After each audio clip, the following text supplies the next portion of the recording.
Hey Waffle Gang, I do hope you are well. My name is Mark and today we're checking out some more Reddit stories, and if you do love a Reddit story, why not consider hitting that like, subscribe, maybe that notification bell too. Let's crack on with today's first story. Much love, guys. Now, today's first story comes from the Relationship-Advice subreddit from Throwaway Last Wish. And just a trigger warning, which I think you will get in the title. It talks about terminal illness, so if you do want to skip it, please feel free to do so. Timestamps are always down in the description and along the timeline below. It says, my wife, 35 females, ex-boyfriend is terminally ill. I would like to use his make-a-wish to spend a day with her. I'm 40 male, torn on what to do. Hello Reddit. My wife, let's call her Susan, and I have been married for 8 years. I've known her even before we were together, during which she was dating someone named Ken. Obviously not a real name. We were all part of a choral group in our church. The three of us were actually quite good friends, and I genuinely thought Susan and Ken were going to get married / be together for a long time. It was a shock when Susan told me that they're no longer together. According to her, one day Ken just decided that he wanted to move interstate. When asked why, he didn't explain. The next day he asked Susan if she wanted to join him. Confused, Susan said no since she thought it was way too soon, and she has work commitments. He then proceeded to break up with her, leaving Susan very depressed and confused. According to information from a friend, several months after the breakup, Ken has planned this for a long time, and that he was seeing someone else interstate. However, these were all allegations based on some texts, and until now, Susan never found out why he left or why he broke up with her. It was all very confusing. When asked by friends on why they were no longer together, she simply said, I don't know. He just broke up with me because I don't want to move interstate with him. Years passed and we all forgot about it. Susan started to open up to me more, and then we started dating. The rest followed. Anyway, yesterday Susan received a call from Ken's mum. She's a nice lady who semi-frequently watches our performances and volunteers during the Christmas Carol season. It was all very sudden because we only see her once or twice a year, and she's never called in the past. She told Susan that Ken is terminally ill and has been for the past couple of months. He is in a local hospital interstate. The hospital has a mini Make-A-Wish foundation run by volunteers, and apparently Ken's request is to go to the national park for a picnic with her. It's all weird, right? I thought it was a bluff too, but it all seems legit. I talked to Ken's mum and we both agreed that it's odd. Ken's mum said that Susan doesn't have to say yes. She's simply passing on what Ken said. The prognosis for Ken is grim, and we don't know how much time we have left. I suppose the sooner we decide, the better. Susan is obviously confused. She wants nothing to do with Ken again after what he's done to her, and a lengthy period has passed since then. But she admitted that she would feel bad refusing his last wish, especially if his prognosis is that grim. She said jokingly, well, you don't have to worry about me cheating. He's going to die anyway. A bit dark, but I mean, she has a point. Personally, I'm torn too. I trust Susan and I know nothing romantic or anything will come from this if she chooses to see Ken. But why does he want to see her now? For closure? That's the only thing I can think of. He will most likely have a hospital volunteer stick around when he goes to the outing, so it's not like he can do anything weird. But why her? Why not use his last wish for something else? Reversing the situation, however, if I am terminally ill and obviously have an intention to meet someone etc. and it gets rejected, I would be beyond depressed. I know how awful it must be for your last wish to be rejected. Am I looking too much into this? Should we honor his last wish and let Susan spend the day with him? Or should we just refuse? Any input is appreciated. Edit, forgot to add, when going for the picnic, there will be a hospital volunteer tagging along to supervise Ken, so they won't be left alone. From what it sounds like in this, Ken essentially ghosted Susan without a proper explanation and now seems to want some sort of closure on his terms when it's for him. I mean, that is a huge ask. But at the same time in this, it seems like Susan's leaning towards going, And it seems mainly out of compassion for him or avoiding some kind of regret. So in some kind of way, that would be for her. I mean, if she isn't getting anything out of it and she doesn't want to go, I would certainly lean towards not going. So only if it was like for her own closure, if you like. Because, you know, in the end, I know it's going to sound brutal, Ken doesn't deserve it. It seems like it wouldn't really bother you in any way, so in some ways it's just about what Susan thinks and how it will affect her if she wants to do it, etc. If I was in that position, I mean, it's always difficult to say because I'm not in that position, but I'm a nosy bastard, so I think I would like to know. But again, I think it's a very, very personal choice. But a commenter says, sounds like mortality has Ken reflecting on his life and he wants a glimpse of what could have been or revisit the mistakes he made. I imagine he's in a dark place and doesn't appreciate the burden he's putting on the both of you. Be careful. The best case scenario is that he still holds guilt for what he did to your wife and is seeking absolution. By contrast, he may be desperate to find any sort of legacy and hopes that his former love still holds a torch for him. Another incredible burden to put on someone and born of desperation. It's ultimately yours and your wife's choice to make, and it's a tough one, but perhaps a suitable compromise for all parties may be to exchange letters. If all Ken seeks is that absolution, then the letters may ultimately be enough. If he insists on a face-to-face meet following the letters, then you may at least have a more informed view on his intentions to make a decision together. Best of luck. Tomba says, even if it really is something as harmless as go to a national park and just talk, if your wife doesn't feel comfortable doing this, it's better to not accept. But I would ask his mother if this is something he wants to do alone with her, or if some team, friends and medical works will tag along, with a distance from them. If it's not alone and just time to chat as former friends without him, trying to guilt trip her and doing something with her, I would think a little more before reject/accept.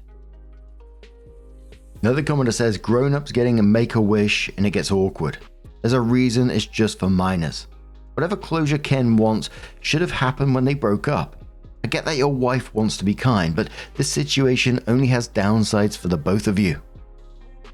Commenter says, you're going to get a lot of comments saying that you have absolutely no responsibility to this man. He made his bed, etc, etc, etc. Because Reddit has a hyper-individualistic slant that borders on parody at some times. But on a purely emotional level. If I flat out denied a request like this, I probably wouldn't be able to look at myself in the mirror for a while. And it looks like a bit of guilt is already starting to nag at your wife. The guy wasn't abusive. The trip is going to be supervised by medical professionals, and most importantly, your wife has stated she no longer has feelings for him. So any potential emotional damage he could do is limited. Honestly, don't see the issue in going. And if you don't want to do that, why not just give him a Skype call? None of us have any idea what he wants to say. It seems like it's going to help define this man's death. And at what cost to your wife? An awkward conversation? Small thing that. I disagree with the, well, what can I get out of it approach to all the decision making. But even if I did, the answer is clear. You get to avoid a potentially tremendous amount of guilt. The picnic seems like a bit much, but I'd open up a line of communication. Comment from a different angle there, but within the same post, OP comes in with an update. It says, my wife got hold of Ken's mum and we managed to ask more questions and clarifications. Thanks to those of you for your input on this one. Ken's mum only just heard about his plan to see Susan yesterday. No mention of it at all throughout his hospital stay. Ken has been reaching out to a lot of people recently, including his high school friends. She thinks that this could be a blanket attempt to reconcile with many people.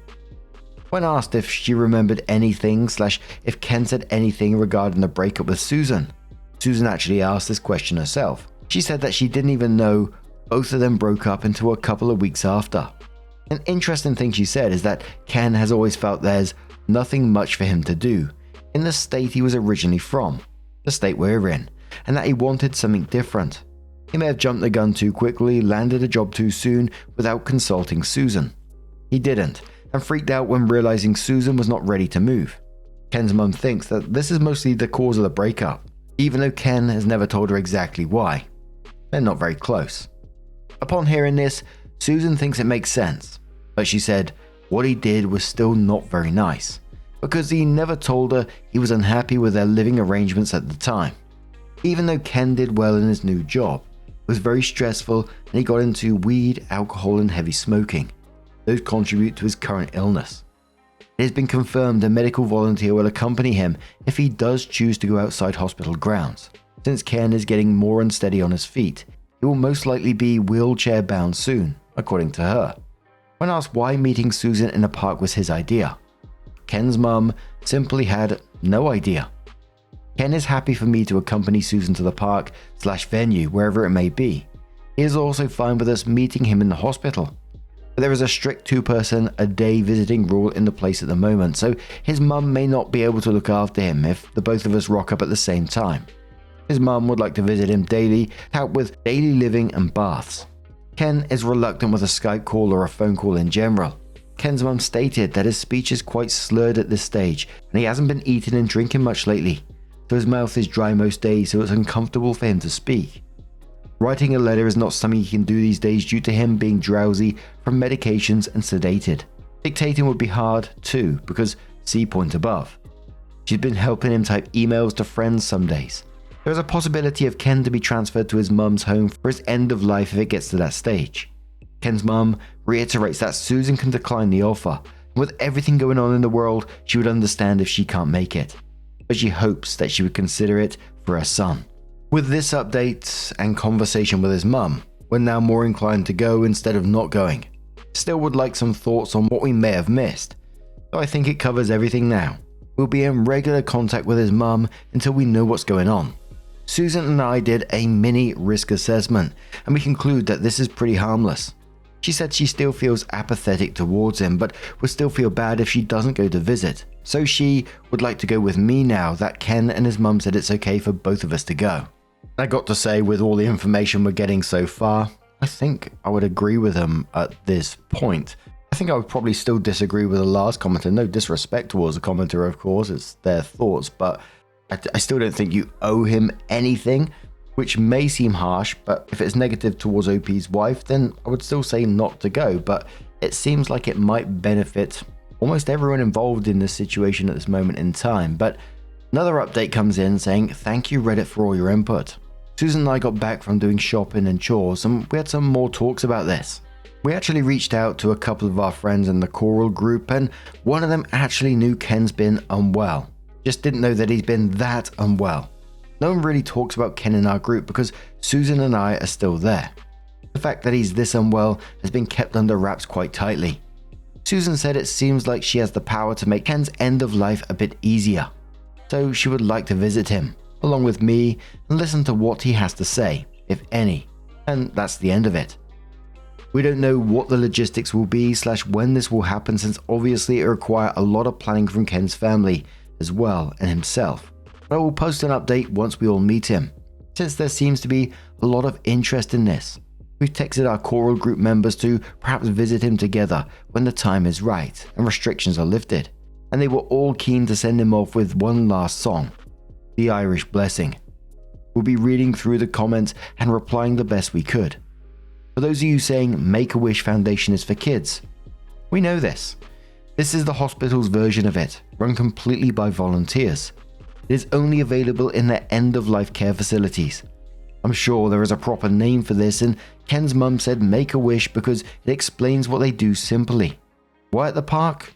No clue. But Ken must have said to the organizer with his mum, and she simply relayed it.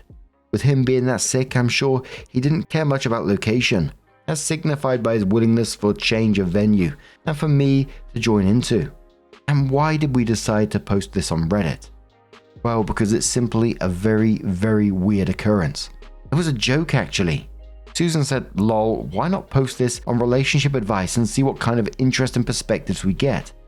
If it's just Ken and he's not dying and he wants to meet Susan at the park out of the blue, then the answer would be hell no from the both of us.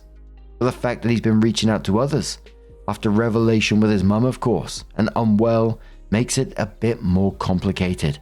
Hope he adds that update 3 in the same post, and said, we'll be seeing Ken next week. The hospital doesn't allow large groups, so it'll be just the 2 of us visiting. The choir group will visit separately. Thank you for your input. We'll make a post with an update on how that goes. So it was 20 days after that post that Opie did come in with the update and says, "Hi everyone, sorry for the late update. Life gets in the way and been really busy. Anyway, I thought I'd make this update for those who were curious about how it all went. The meeting actually went really well. So after a couple of reschedules, we drove to the hospital to see Ken and his mum earlier this week. We arrived quite early in the morning, around 8 AM. His mum stays with him overnight most days, so it was good timing for her to hand over Ken to us while she goes back and rest. A Redditor suggested an idea that we brought in a care package for her, and we did. It's just a box filled with a couple of pairs of warm socks, moisturizer, books, and toiletries. She burst into tears when receiving those. It was such a great idea.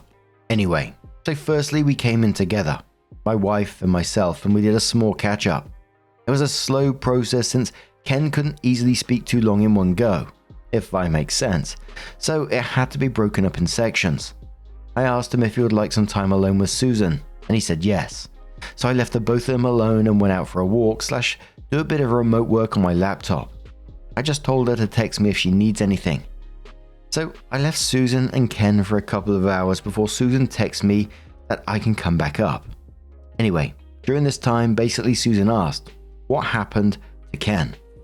Why did he move interstate so soon? And was there another motive behind it? Well, the story goes as follows. Ken was working a low-paying job at the time and was feeling like he's never going to get any career progression. Susan and myself knew Ken has always been creative-minded. He got a diploma in film and everything. But what we didn't know is that behind everyone's back during that time, he was searching for career opportunities in film / the animation industry. He put in a job application for fun. A few months later, got offered a position as an intern animator, something along those lines according to Susan.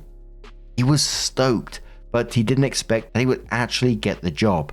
Therefore, he actually never planned anything in advance.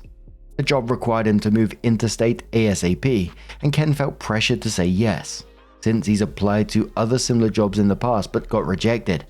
Hence why it took him by surprise and he didn't do any planning. It's the, well, I won't get it anyway, so why should I make arrangements mentality, according to Susan. So he asked Susan to move with him, but left out the job details since as an intern, he'll get paid even less than what he's earning, with a lot of voluntary work. He was scared that Susan would not approve of the lower wage, so he left out the details and just asked her to move out with him. He admitted it was stupid and apologized for being immature about it. After the breakup and after working a few months as an intern, he said that working in that industry is not like what he thought it would be. There was a lot of crunch time, to the point where him and the other interns were spending most of their time in the office, even sleeping while waiting for the program / code / animation to finish compiling. I'm not tech savvy, but I figured animations take a long time to set up. He then got into alcohol since everyone in the office also drinks. This then turned to severe drinking to cope with the stress. This then turned to smoking and drugs. Anyway, he stuck it out and became a technical lead, but he said he had zero social life or support apart from a couple of colleagues, and that he's burning himself out every day. The support he got was basically a small group that goes out on social drinks only. That's why he kept going back into alcohol and drugs, etc. He's been in and out of hospital with alcohol poisoning and actually never sought help. He said he might also be depressed, but he's earning enough just to pay rent, with all his alcohol expenses, etc., so he didn't seek any help. He also did a lot of other bad decisions that are popcorn worthy, but way too long to include here. Things that got him arrested, fired from his job, so he had to find another, etc. When he asked about the park situation, he said there was no malice intended. It was only because he was sick of being in hospital all the time with no window of opportunity to go outside. And that's it really. His substance abuse got him to where he is now. I managed to catch up with him and reminisce about the good old days when we were still hanging out together. Told him it's hard to see anyone these days due to COVID. I managed to catch up with him and reminisce about the good old days when we were still hanging out together. He said that a few of his old friends from school have visited him, and he was so happy that they still care. He told me he tried reaching out to his former girlfriend as well to apologize, but only Susan turned up. He's had other relationships since breaking up with her. He said he's sad about it, but he would like to tie up loose ends while he still has time. In terms of his prognosis, I asked, and he said he doesn't know, though there are plans for him to continue end-of-life care at home, and he would prefer it that way. When we left Ken, I asked Susan what she thought of everything, and she told me that she felt a lot better now that she's gone and seen him. She then told me all of the story above during the ride back home. Plenty of time she was cursing and saying, "Man, I can't believe you did that. What a dumb person." So for those of you who are worried that she might go back to Ken, sorry to burst your bubble. I don't think it's happening. I asked her how she's feeling again the next day, and she's pretty much forgotten about it and just hoped that his mum can cope with the stress since she's a nice person. She does look a lot less guilty though, so I'm glad we did go. We haven't really touched on this topic again for days now, since we've been focusing more on work and our upcoming road trip. Thanks for all the Redditors who chimed in and helped, from both perspectives. In these uncertain times, we should still try to be kind to others. And if there's any takeaway from this, is to seek help if you need it. Obviously Ken was in a bad spot, but spurred by bad influences. If you know a friend of yours who are spiraling out of control or starting to get into destructive habits, who knows, you might save a life. Commenter says, "I'm glad you all did this. It's very sad, but both you were kind and generous enough to ease the heart of someone dying. Hope he says thank you. We're glad we went." Night Panda says, "Damn, this whole thing was just so interesting to read. I'm glad you went, even though reading the original story I was kind of on the side of people who said you shouldn't go. It looks like she was able to provide him with some peace after all this. The idea that she was the only ex-girlfriend to come see him made me kind of sad, so at least he doesn't have to look back thinking no ex wanted to see him at all. This also made me think how crazy it is how an impulsive decision like that has the power to make or break your life.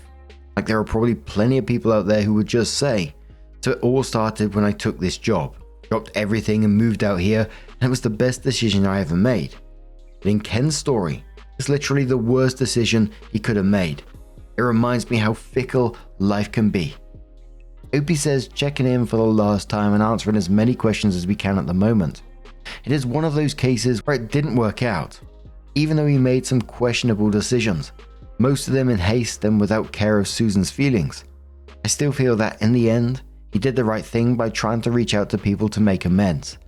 There was a period where I thought maybe I, or we as a collective group, should have reached out to him. But the fact of life is that people just sort of drift apart. It's like when you're in high school and people went their separate ways. My wife and I are not very big on social media, so I never really heard any updates on him. And it would be awkward for us to interfere anyway. In the end, we managed to reconnect and made him a little bit more at ease at the end of his life. And that's all that matters." Commenter asks, "Is it liver failure?" Opie says, "From my understanding, yes. That on top of kidney/heart issues as well." In the update, when they said that they brought the care package to the mum in this, oh my word, I absolutely lost it in that moment. I had to pause and compose myself after that, because that is just such a lovely thing to do. And as much as I still do stand by, what Opie's wife, what decision she wanted to make was the correct one, whichever one it would have been, I am glad that they did go in the end. What do you guys make of this situation? How would you deal with it if it was you? Would you have went? Wouldn't you? Let us know your thoughts down in the comments below. And just a huge thank you for being here today, getting involved in the stories, your love, your support, your time. It always means the absolute world to me. So thank you so much, and hopefully I'll see you in the next one. Take care and much love.